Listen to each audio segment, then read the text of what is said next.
clear that Prince Harry and Meghan Markle have seriously no shame. But what about this time? Hi, good morning, Neil Sean here. Nice to see you.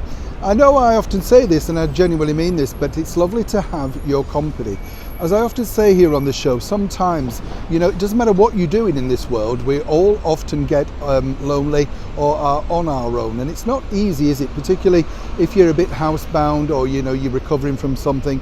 I don't know about you, by the way, also. I think we've all had a bit of COVID. I was talking to a friend recently and they were saying, yeah, you get these sways of sort of exhaustion and tiredness. Have you had that? Because I just don't understand it. Until I had those vaccines, I wasn't exactly busted with energy, but you do kind of think sometimes, could just do with a sit down and a Horlicks, put my feet up.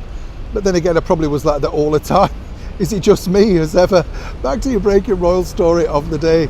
Anyway, nice to see you. Basically, this story all centres upon Prince Harry and Meghan Markle's shock decision, to some people at least, that they didn't want to return back to the United Kingdom for the forthcoming memorial service.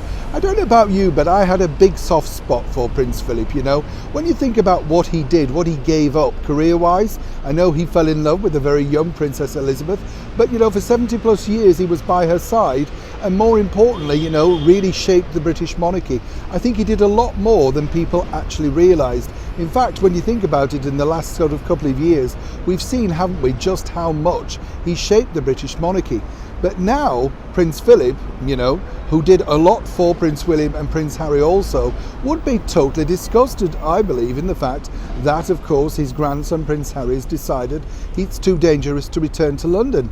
But now it appears senior royals around the world are slapping Harry down, and here's the reason why. We don't have an official guest list yet for the event. It's set to be a wonderful memorial nonetheless.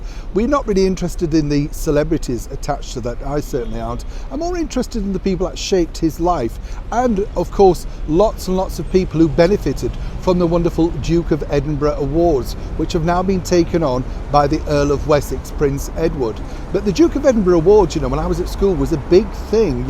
We all wanted to get involved. It was the sort of thing where you thought, well, not only maybe could you meet him, but there were lots of benefits attached to that particular scheme.